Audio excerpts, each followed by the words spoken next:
Welcome back to the Deep Dive, where we take your source material, articles, transcripts, raw notes, and strip away everything but the essential truths. Mm.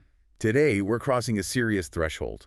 We're not looking at the empires built by cocaine godfathers or, the global reach of smugglers. Not the end game. No.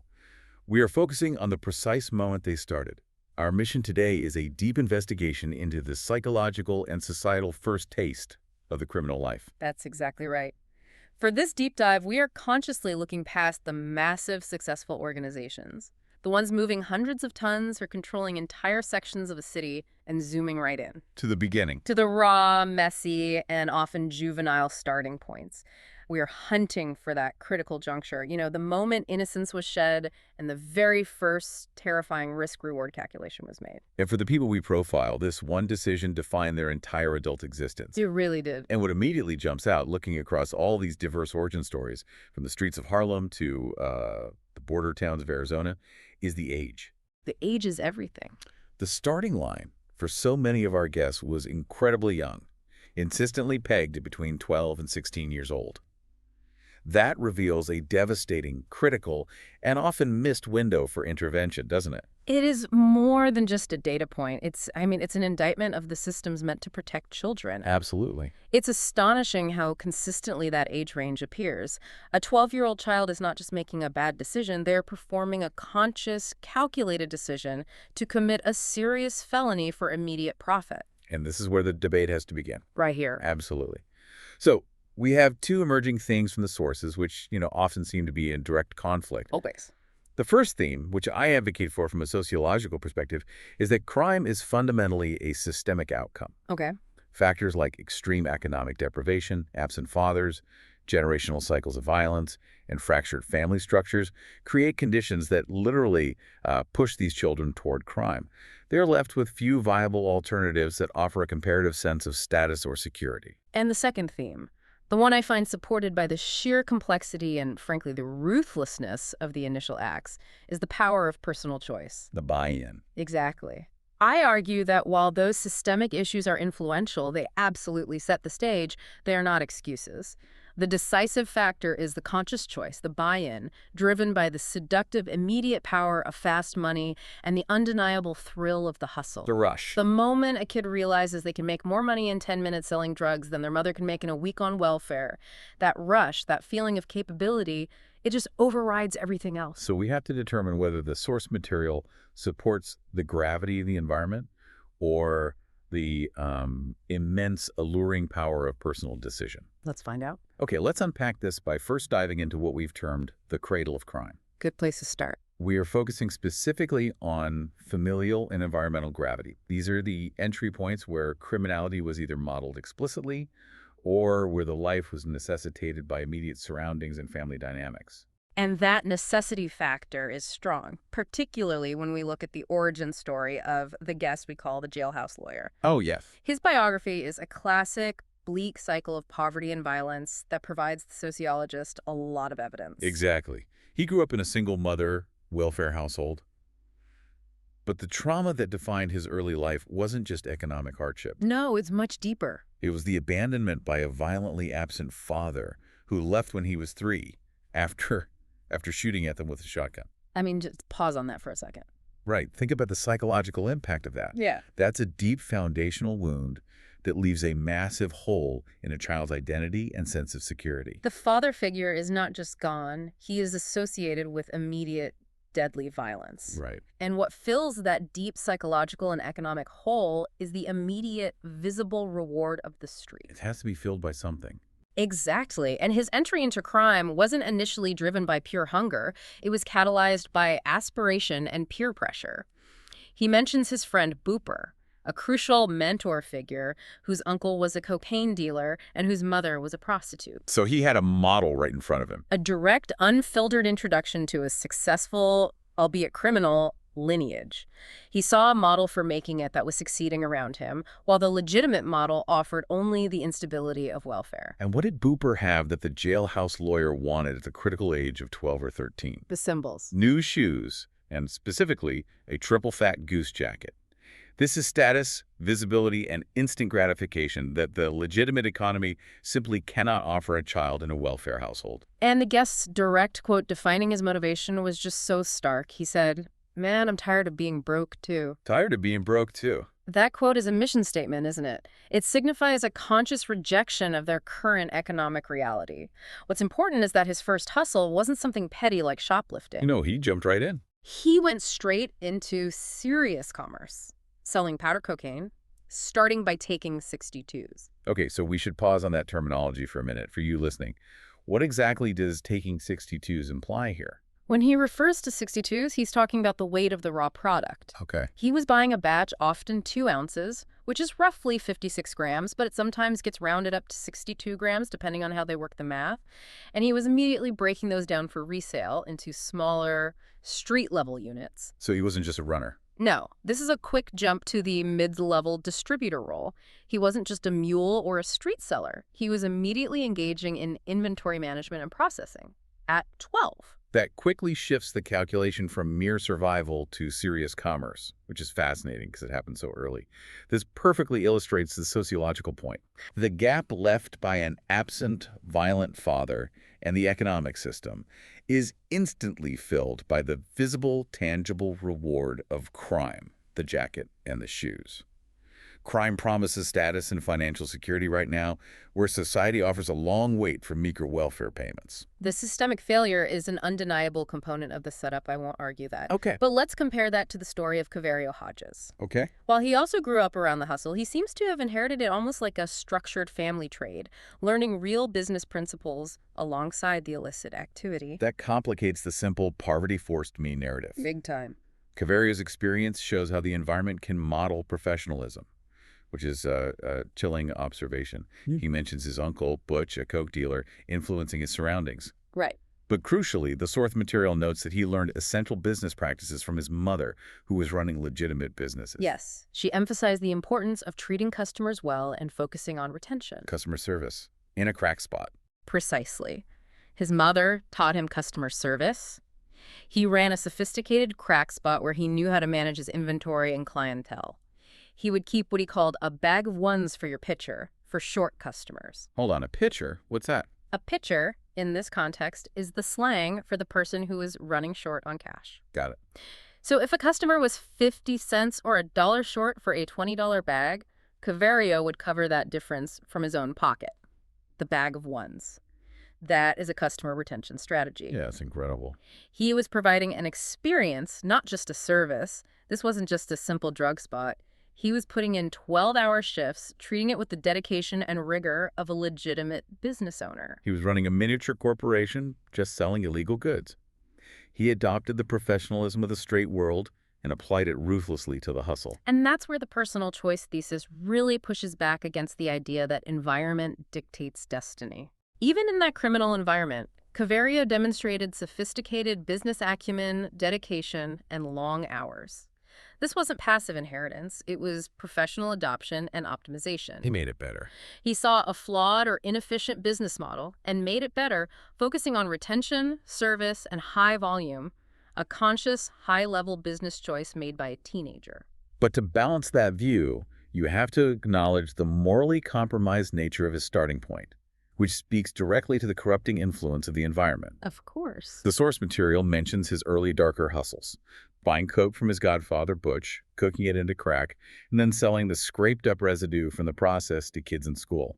That detail is chillingly pragmatic. He was maximizing every bit of residual product. At the expense of his classmates. That residue, often the least pure or most potent because of the scraping process, was then sold to a hyper-local, vulnerable market, his school peers. So the choice he made was not just to participate in crime, but to maximize profit at the expense of his immediate peers and even, potentially, his own moral code. It's ruthless market behavior, pure and simple. Moving beyond familial influence and economic necessity, we see the overwhelming role of neighborhood influence and the sheer need for physical protection. Yes, and this is exemplified by the Chinese gang leader, whose story provides a clear example of survival necessity. A textbook case. A textbook case of seeking security and belonging when society has cast you out.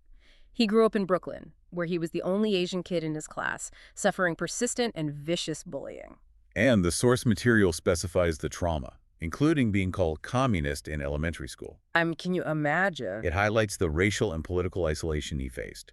So when the established legal structures, the school, the teachers, the administration, maybe even law enforcement, fail spectacularly to provide safety, people turn to alternatives. And those alternatives offer immediate, tangible protection. Exactly. So what was his alternative? The need for belonging and protection drove him directly toward the established Chinese gangs of Chinatown, specifically the Ghost Shadow and the Fire Dragon, who controlled local territories like Mott Street and Bayard Street. This is a powerful sociological force. Yeah. Gang membership in this context is not an economic luxury.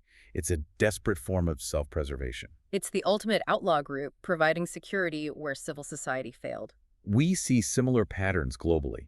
When people feel unprotected, they seek strength in numbers. For that young man, joining the gang wasn't an economic choice initially. No, it's psychological. It's a psychological requirement. You join the wolves so you don't get eaten. The gravity of the environment is overwhelming when the system designed to protect you is the source of trauma, and the only sanctuary is an illegal, violent organization. It's a pragmatic survival necessity, which, once established, then opens the door to the economic opportunities that follow. It starts as protection. It ends as profit. Which brings us to the next critical distinction.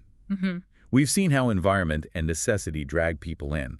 But let's pivot now to the cases where pure, cold calculation was the primary driving force. Okay. This is section 2. Survival necessity versus calculated opportunity. We need to distinguish between those who entered the game because they had to versus those who entered purely as a cold, profitable business decision. And here's where the focus shifts entirely from desperation to pure, clear-eyed arbitrage. Right. Illustrated perfectly by the guest known as the pot smuggler or the reefer king. His entry was based entirely on an economic equation on mathematics, not on a need for a jacket or a meal. Not at all. He noticed a massive market inefficiency. An ounce of weed, which they called a lid at the time, cost only $10 in Arizona near the Mexican border. Cheap. But that same ounce was selling for $20 in New York. That's a 100% markup on a very low initial investment, simply by driving it across the country. And what's crucial here is that this operation wasn't facilitated by poverty or struggle. It was facilitated by a powerful, opportunistic connection, Marco, who happened to be friends with the daughter of a customs agent. Wow. That is immediate, high-level access to systems and information, often bypassing the risk that street dealers face. He wasn't struggling from the bottom up in a high-risk neighborhood. He was leveraging connections for profit. Exactly. This, for me, is the purest form of conscious choice.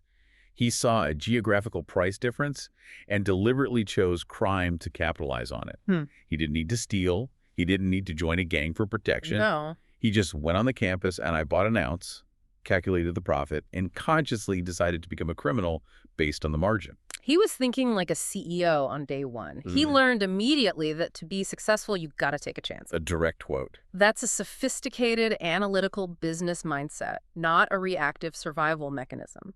He was immediately recognizing that the biggest money was in wholesale moving the product to states where it fetched the highest prices, specifically the Midwest and the East Coast. He calculated the risk against the reward. And decided the reward was worth committing a felony. Simple as that. That's a strong argument for choice over environment. Let's look at another example of pure opportunistic discovery. The story of Apache, the Miami cocaine godfather, operating in the late 1970s. Oh, this is a great one. He was a Cuban refugee surviving by willing and dealing locally in Miami, a city where cocaine was already flooded and cheap. Right, but Apache's true turning point wasn't about him setting up some brilliant first deal. It was his brilliant response to a total disaster. The water-damaged kilos? Exactly. He received 2 kilos of coke that were water-damaged with salt, which made them virtually worthless to a normal buyer. He was facing a massive loss. But instead of abandoning the ruined product, he used that product strategically. He leveraged it. He offered it, or used it as leverage, to establish immediate credibility with a key Dominican middleman. By showing a willingness to move product, even damaged product, he offered the middleman work all day long, securing a powerful partnership. He transformed unusable product into a high-level business relationship. That's innovation under pressure. A true moment of entrepreneurial pivot. This wasn't desperation. This was the mindset of a high-risk investor. And that moment of opportunistic discovery became his gateway to high-level financing and dealing directly with the Colombian kingpin, Roberto Suarez. The infamous figure who inspired many of the major cocaine empire narratives. And the dollars here, even in the early stages around 1977 and 1980, are staggering. We have to contextualize this for you listening. Apache was buying kilos for $15,000, often partially on credit, in an era when that money was worth significantly more than today. And the potential profit. He stood to make a potential $50,000 profit on just 100 kilos. That financial scale accelerates the decision-making. That shift from a local street hustle to credit-based, seven-figure wholesale profit is the true buy-in moment. It changes everything. When you realize you can become financially independent in a weekend, the risk of prison becomes abstract, and the concept of a legitimate 9-to-5 job becomes absurd. This was about making millions before many of the later, more famous drug lords even started their empires. So if we connect this back to the broader pattern, we have to revisit the recurring median age of entry, 12 to 16 years old. It's the same numbers again. We have the jailhouse lawyer's mentor starting at 12 or 13, and Caverio putting in 12-hour shifts as a teen. What does this youthfulness reveal about the precise point where the risk-reward calculation flips for a young person? It reveals, quite simply, that the legitimate world cannot compete with the immediate, visceral, and overwhelming reward of illegal profit. The numbers don't add up. The economy of the street provides an immediate return on investment that no newspaper route or minimum wage job can ever match. I'd argue that when a 12-year-old makes $100 or more from a single crack flip, as Ali Sadiq described doing, turning a $50 pack into $120 by cutting it up and selling the portions against a backdrop of a welfare household, it shows the economic system is failing them in the most profound way. I don't disagree. Crime becomes the most viable, immediate, and high-paying profession available. The barrier to entry is minimal, just a $50 pack and the willingness to commit a felony. I agree on the failure of the legitimate system to provide competitive incentives, but I have to stress the seduction of that money, which is a psychological choice. Go on. When a 12-year-old makes $120 cash, they are not contemplating systemic failure. They are feeling a rush that is cited by almost every trafficker and dealer. That feeling. That rush, the combination of risk, success, and status, it replaces conventional ethical boundaries. And that thrill, combined with the quick cash, appeals to people across the socioeconomic spectrum. We have the example of the narcotics cop we'll discuss later, who risked his legitimate job just for a couple dollars, gambling and low-level dealings. So it proves that the thrill and the quick cash appeal to people who already have stability. Exactly. That raises a critical point about motivation. Is the internal conviction born out of economic need, or is it purely the rush? Many of these origins are a blend, but it's the sheer financial scale of the first successful hustle that locks them into the life. It changes the math. Once the initial successful flip happens, the cost-benefit analysis changes forever. Which brings us neatly to Section 3, crossing the line from civilian to criminal. Right. This section focuses on the distinct, often dramatic moments when guests officially committed to the life, often through violence or through significant financial milestone that changes the trajectory forever. Let's return to the pot smuggler, whose entry was purely arbitrage. The moment he realized the sheer profitability of bulk smuggling was when his cost per pound of weed dropped significantly. Right, from $3,200 to $1,600. A 50% increase in margin instantly. That financial moment was a psychological commitment far more powerful than any philosophical debate. He describes it so vividly. He describes serving a customer right after this price drop and suddenly realizing he made $1,600 for shaking a nigga hand. He understood he just doubled what would have taken him 10 pounds to make previously for zero extra effort. A handshake. That doubling of profit for a simple transaction, a handshake, solidified his criminal trajectory. The scale had changed. The convenience was also a major psychological factor that lowered the perceived risk. Sure. He noted that they started getting juicing in the mail via UPS or FedEx. Right. Let's explain that phrase. It's short for doing work in the mail, meaning shipping drugs via the private mail system. This lowered the perceived risk because nobody was up on game yet about using the mail for high-volume drug shipping. The convenience created an illusion of safety. You're dealing with federal authorities, but because you aren't carrying the product physically, the risk felt lower than a street corner deal. And the volume was staggering. Moving 15 to 25 pounds a week, turning it into $1 million a year business almost immediately. As he pointed out, The mail carriers, perhaps unknowingly, have shipped more drugs than Pablo Escobar and El Chapo combined, just because of the sheer volume and operational safety it offered. It's business efficiency driving criminal scale. Absolutely. Now let's look at the ultimate contrast in commitment, the narcotics cop. The other side of the coin. This individual started with small-time, risky hustles, putting his legitimate job at risk for a couple dollars, gambling, and low-level dealings. But he is unique among our sources because he ultimately transitioned out of crime into law enforcement. His story shows the line can be crossed both ways. And this needs deep analysis. He was clearly seduced by the small thrill and quick cash of the low-level street life, even while holding a legitimate job. But he hit a moment of clarity. He redid the math. He realized that risking his job for, a couple dollars was not worth the cost. The risk-reward calculation flipped against the hustle. And the transition itself is fascinating because even those who escape are often already connected to the underworld. He met FBI agents, NYPD personnel, and what he called rise guys all through the restaurant business he was working in. We should probably clarify rise guys. Please do. In the context he uses it, rise guys aren't necessarily hardened criminals, but respected, influential figures in the neighborhood, people who commanded power and respect, whether through money, politics, or sometimes a combination of both, people with contacts. Right. These were people with knowledge, influence, and contacts that crossed the line between the street and the establishment. So he used those established underworld ties and contacts to pivot into his new career path as a cop. The underworld provided the network that the legitimate world then adopted to bring him in. Which is a massive societal irony. A huge irony. The experience he gained being around crime made him a valuable asset to fight it. And this is a clear, conscious choice against criminality, demonstrating powerfully that environment is not necessarily destiny, even when proximity to crime exists. He wanted out. He made the choice. He made a deliberate decision to seek the structure and legitimacy of law enforcement, proving that the seductive rush of quick cash is not irreversible for everyone. For many of our other guests, however, the crossing of the line involved violence, establishing dominance, or simply accepting the severe legal consequences that define their trajectory. Look at the Harlan crack kingpin. Oh, yeah. For him, the establishment of his empire on 107th Street wasn't achieved through spreadsheets and customer service. Not at all. It was cemented with force. When people resisted, saying, "Oh, you can't hustle here, this is our block," he recalls coming down to the block with a solo shotgun and sitting on it like if it was a chair. That image is so potent.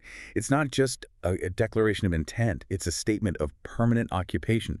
You are saying, I am willing to risk my freedom and my life to control this territory. It requires violence and intimidation from day one, proving that for certain territories and certain products, the entry ticket involves high, immediate physical risk. Yet, even in that violent, morally destructive crack trade of the 80s, the source material notes he maintained what he called an old-school way of honor amongst thieves. Oh, code. Ali Sadiq, the dealer, notes that they never sold to children or pregnant women, a moral boundary. That boundary, small as it may seem in the context of mass crack distribution, shows that some vestige of an internal ethical code persisted, despite the environment. It's a fascinating paradox. Ruthlessness combined with self-imposed restraint. It also highlights the extreme and disproportionate cost of entry and continued participation in the game. The source material mentions the former dealer who went from low-level dealing to facing life in prison. A staggering 32-year sentence. Based solely on a ledger and testimony for conspiracy to distribute 580 kilos, despite never being caught with the physical product. That is the weight of the conscious choice. You risk decades of your life based on someone else's word, a piece of paper, and federal conspiracy laws. The ultimate cost is devastatingly high. Another guest, a trafficker, faced a 60-month federal sentence for simple possession. For possession. Because the money was traced and the federal prosecutors wanted to use him to get to larger targets. It demonstrates how quickly even a small crime can escalate when conspiracy laws and the vast machinery of federal enforcement get involved. The first taste can easily lead to a multi-decade consequence. And that takes us to our final crucial analysis, Section 4, Systemic Forces versus Personal Accountability. The big question. We need to bring these stories together and determine which force environment or choice is the ultimate decider of destiny. Okay. We've identified 4 primary pathways into the life from the source material. First, familial and modeled behavior like Caverio, or the jailhouse lawyer's peer mentor, Booper. inheriting a structure. Right. Second, survival and protection, like the Chinese gang leader needing security from bullies, or the jailhouse lawyer's financial desperation. Third, arbitrage and opportunity. The cold, calculated professional entries of the pot smuggler and Apache. And finally, escaping the grind the narcotics cop who leveraged his experience to choose a different path. Okay, so let's lay out the strong evidence for environment first. The sociologist's case. Lay it out. The overwhelming evidence points to economic deprivation as the primary gravitational pull. The jailhouse lawyer's story, growing up in a welfare household with a violent, absent father, is the perfect example of a system failing a child entirely. It's hard to argue with that. The availability of easy, untaxed money is too seductive when the alternative is perpetual poverty. The fact that the pot smuggler's friend could make $1,600 by shaking a hand simply by capitalizing on a price differential created by prohibition highlights a fundamentally skewed economy. Okay. These children are not inherently more criminal, they are simply reacting rationally to distorted, high-incentive economic opportunities. That economic disparity is certainly the fuel, I'll give you that. But the final initiating act requires accountability and conscious calculation. Consider the necessary counterargument. Which is? What about people from stable backgrounds who chose crime? While the source material doesn't provide a direct biography of someone like Peter Shu, who came from stable working parents yet chose robbery, we do have the pot smuggler. His entry was purely analytical. He was capitalizing on geography and connections to a customs agent's family, not born of desperation. And what does that mean to you? It proves that choice is the key catalyst. He calculated the profit, consciously deciding to risk a felony for a 100% markup. This wasn't necessity, this was ambition. If the system was failing him, it was failing him by not providing a legitimate opportunity that offered a comparable profit margin or rush. But the environment dictates what choices are available and how easy they are to access. Of course. When the Chinese gangs control the territory and offer safety, that becomes the logical choice for a bullied kid who has been called a communist in class.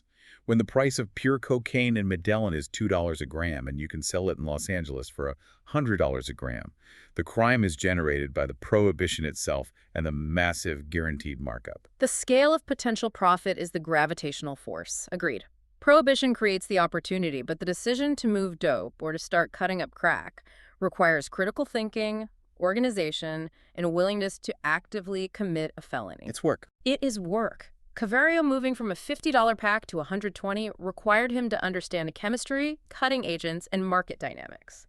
The pot smuggler had to calculate the exact cost per unit to ship to Ohio, finding his profit was only $530 per pound there, but he was moving 400 pounds at a time. That requires sophisticated logistical planning, risk assessment, and financing. This is a job, a very high-risk, high-reward job. And the reward solidifies the choice. The seduction of quick, untaxed cash immediately outweighs the distant, meager promise of legitimate employment, the realization that money could be stacked. Oh, yeah. We have stories of traffickers who are making $425,000 profit per week, stacking the cash in hollowed-out VCRs and pulling $1 million off their Porsche. Could you imagine? That kind of overwhelming immediate wealth completely destroys the idea of going back to a 9-to-5. It solidifies the criminal choice. So, final synthesis. Most origins are indeed a blend. I think so. The environment provides the opportunity and often the lack of alternatives, forcing the child into a vacuum. But the first successful hustle, the moment the money hits and the rush takes over, provides the internal conviction and the buy-in necessary to sustain the life. The child who needs a triple fat goose jacket becomes the man sitting on a shotgun to protect his territory. And it all starts with a single calculated risk. We've established the chilling complexity of that first step, how a $10 purchase of a lid of weed or a $50 packet of crack can set a trajectory toward devastating federal prison sentences. The 60-month sentence for simple possession because the feds wanted to flip you. Or the 32-year conspiracy sentence based purely on ledgers and testimony, even when family members were granted immunity to testify against you. You have to reflect on the sheer weight of what was risked for that initial gain. The moment the line is crossed is rarely recoverable. No going back. The scale of the profit, from the $1,600 for a handshake to the eventual millions stored in those VCRs, shows how quickly the game escalates once that first taste is successful, often fueled by the unexpected convenience of shipping drugs via the U.S. mail system. It is a world where ambition is only limited by risk tolerance. We've established the median entry age for many of these guests were shockingly young, between 12 and 16. If their community systems failed them, if the school couldn't protect the Chinese boy, if the single welfare mother couldn't afford a triple fat goose jacket, what responsibility do we as a larger society bear for not providing an economic entry point that could honestly compete with the sheer, immediate, and visible profit of a $50 pack of crack? Where should the intervention begin to successfully reverse the gravity of the street? That's our question for you.